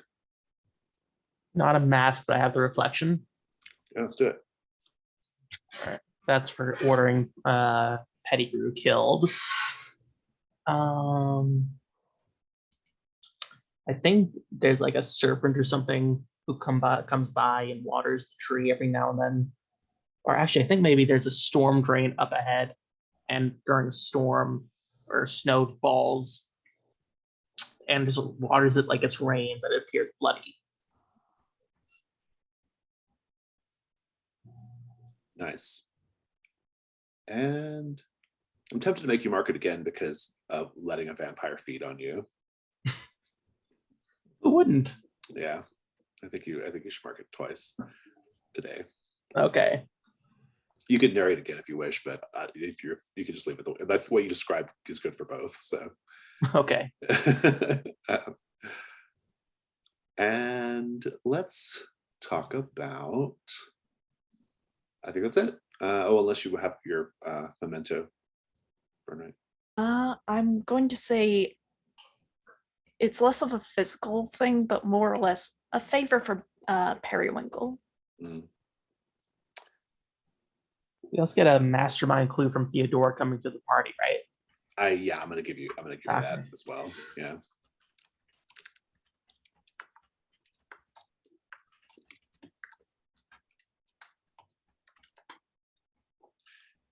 Okay, fabulous. Let's do stars and wishes. surprisingly packed out session. A lot happened today. I still owe my mask as well. Which one do you have to do still? Narrate a flashback to your young adulthood before you became a servant that shows what a charmed life you lived. Okay, go ahead. Yeah. I think this is still at Hargrave House back when Roger and I did not have an animosity. We were a team, but there was someone else. There was this young woman that Burnright was courting, and like it was such a lovely time. They would go out dancing and what have you. And eventually, as like sort of the years went on, and like Hargrave House has like quote unquote like picture or like just saying, oh, here's members of the house. Eventually she disappears from the picture, and soon after Roger also follows. Terrific. Thank you. Okay, stars and wishes. I'll start today.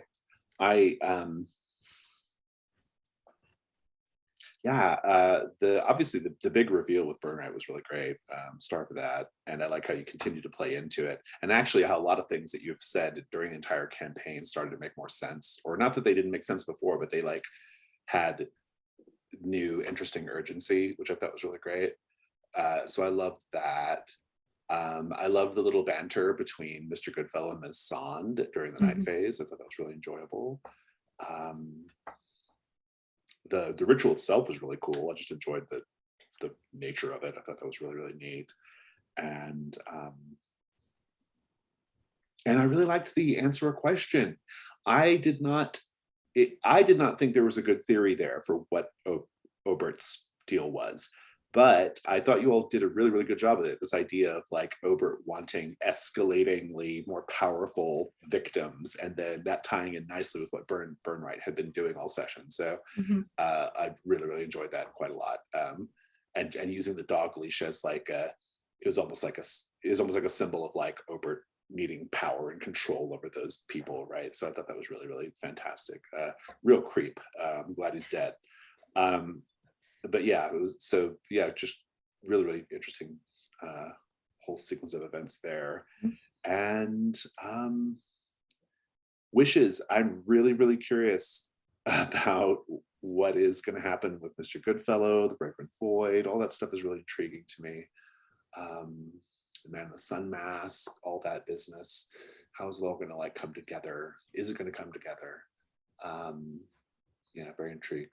So yeah, excited to see where it goes. I gotta give a star for Sasha for just being so dismissive of Burnright in this session. Oh, it was so lovely. Just like, oh, Burnright can handle this. Oh, Burnright can do this. It's just like, oh. Yeah, seeing the prompts for your Mask of the Tiger move, I really want to try and hit as many of them as possible. And I think Robin is absolutely the sort of person who like takes advantage and loses interest in the people close to him. And again, like Jason said, all the stuff with Burnright killing D.I. Pettigrew and the monologue in particular was really great. So that was a really good Burnright session.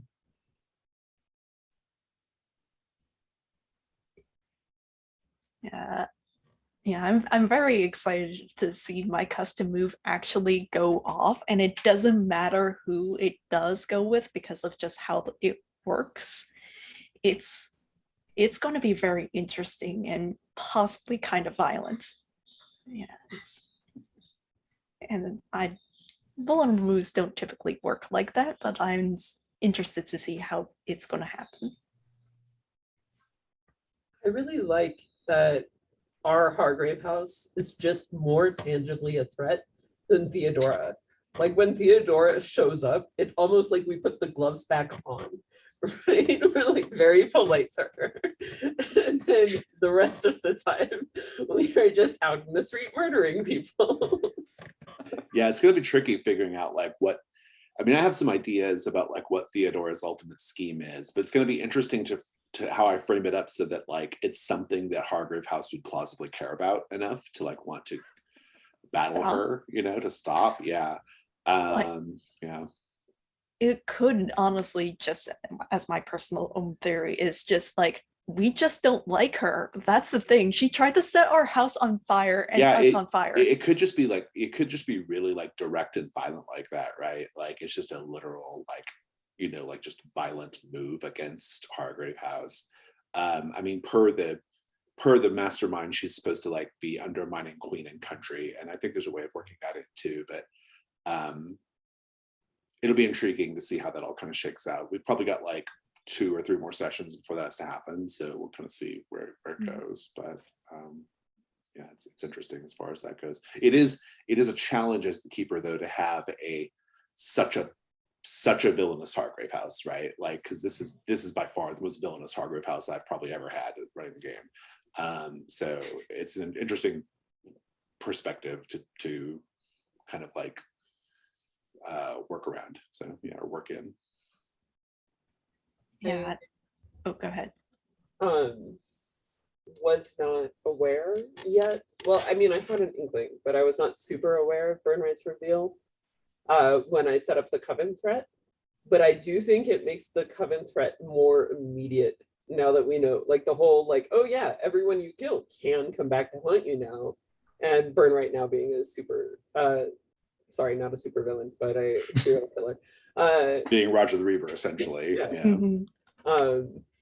And yeah, Theodora being part of the Coven as well is interesting. Also, she's the second person we have induced mourning of the person that they used to be in, the first one being Periwinkle. So yeah, it's fun imagery. I have no idea what it meant to like have Mr. Goodfellow kind of stuck in the fragrant void. Like, how is that going to play out? We shall see. I really liked, again, the aperture move with the ritual during the night phase. Reminded me a lot of that scene from The Green Knight. It was like the entire room being a camera, essentially. Yeah, I thought of that too. I thought that was interesting. I'm also really glad, like, sorry, out of character, in character, yeah, the slight of here's Julius's blood was great. Like, definitely felt, but I did like it. Like, I was hoping he would do something like that. Yeah. Yeah. Robin does not trust Helena with his blood. Yeah, their little like frenemy situation is really intriguing. I'm curious to see how that plays itself out. Yeah, very intriguing indeed. Any more stars or wishes? Well, definitely looking forward to resolving the Whately camera, for better or for worse. Yeah, if you want to do the Fragrant Void, it's a whole session with no regular phases, and it's a very different kind of session. If you want to do it, I just need to know before, basically the week you want to do it, I just need to know so I can plan it. You have all we'll still have to do a die roll, but and have to answer a question, but once that's done, we can go into the Fragrant Void. So Like, how many clues do we have currently? you've got a fair amount now. We're at 8. Yeah. So if we did want to do it next week, we're in a pretty good position. Yeah, you just have to come up with, I mean, this is the one of the interesting threats in that the quote unquote theory is not really a theory. It's like a procedure. It's like a list of steps to follow to make the camera work. And so coming up with that might be something to think about this week if you want to do the Fragrant Void next week. So Yeah. I know how I handled the Fragrant Void for my group, and boy did it get freaky. yeah, the Fragrant Void can be a very interesting place. Yeah, so yeah, we can maybe angle towards that. Any other stars or wishes? I guess as a wish, I have about 3 more sessions before I think I ran out of reflections because I averaged 2 per session. Yeah, yeah. So, and yeah. You're almost done with advancements too. So Yeah. So I yeah, guess the you're- 2 things I really Yeah. want to see are Waitley camera and the Spider Silk Seamstress. yeah. We'll see how it goes. Hopefully you last until Deodora. Maybe not. Yeah, and I have to just burn through my masks a little bit faster. That's all. Fabulous. Okay. Well, I'm going to go ahead and stop the recording.